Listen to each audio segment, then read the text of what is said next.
The Boston Herald, January 7, 1895. A Temple Given to God. Dedication of the Mother Church of Christian Science.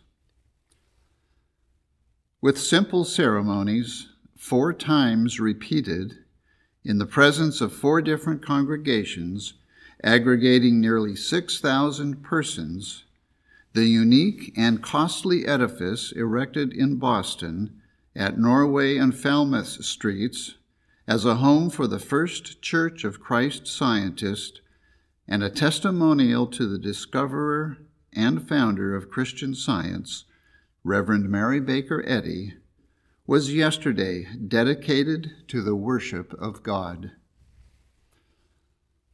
The structure came forth from the hands of the artisans with every stone paid for, with an appeal not for more money, but for a cessation of the tide of contributions which continued to flow in after the full amount needed was received.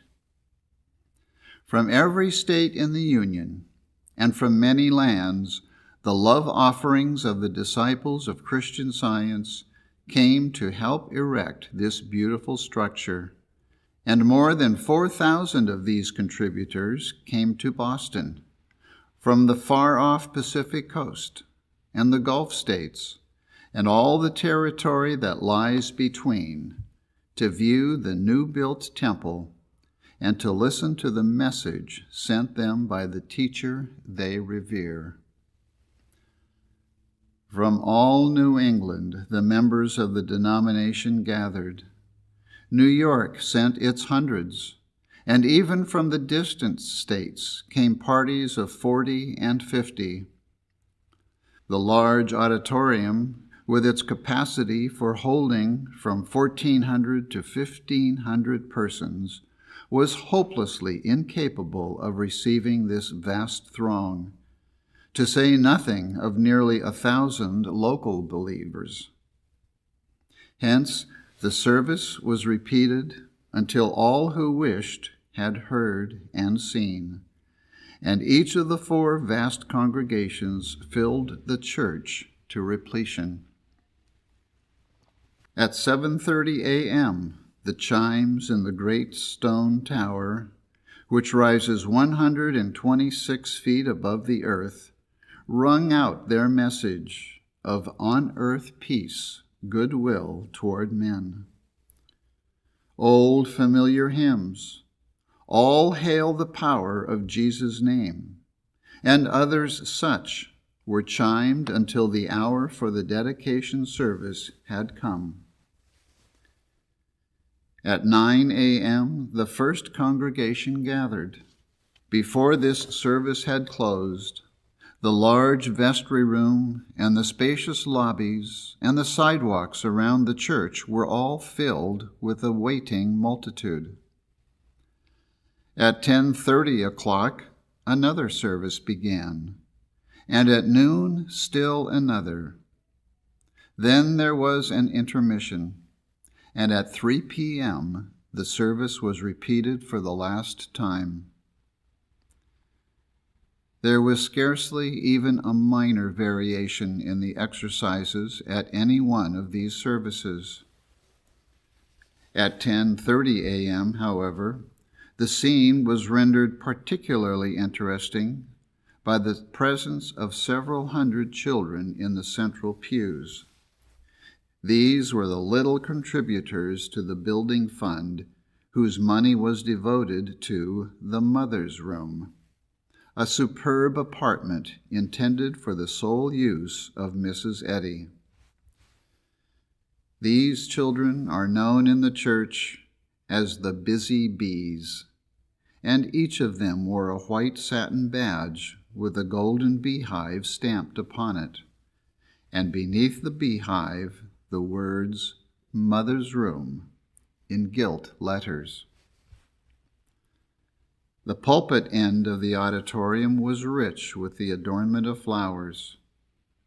On the wall of the choir gallery above the platform, where the organ is to be hereafter placed, a huge 7-pointed star was hung, a star of lilies resting on palms, with a center of white immortelles, upon which, in letters of red, were the words, "Love Children's Offering, 1894.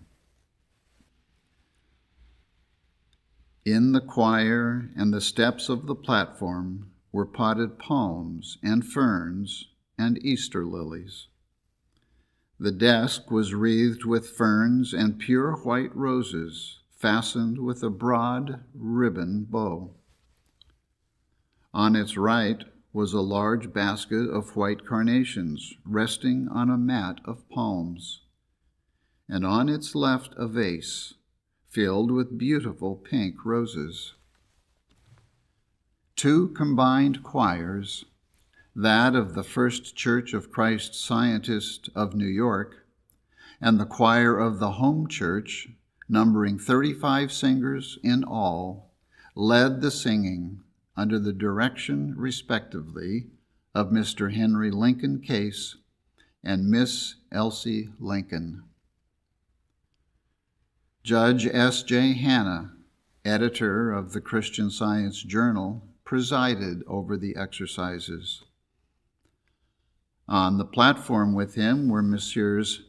Ira O. Knapp, Joseph Armstrong, Stephen A. Chase, and William B. Johnson, who composed the board of directors, and Mrs. Henrietta Clark Bemis, a distinguished elocutionist and a native of Concord, New Hampshire.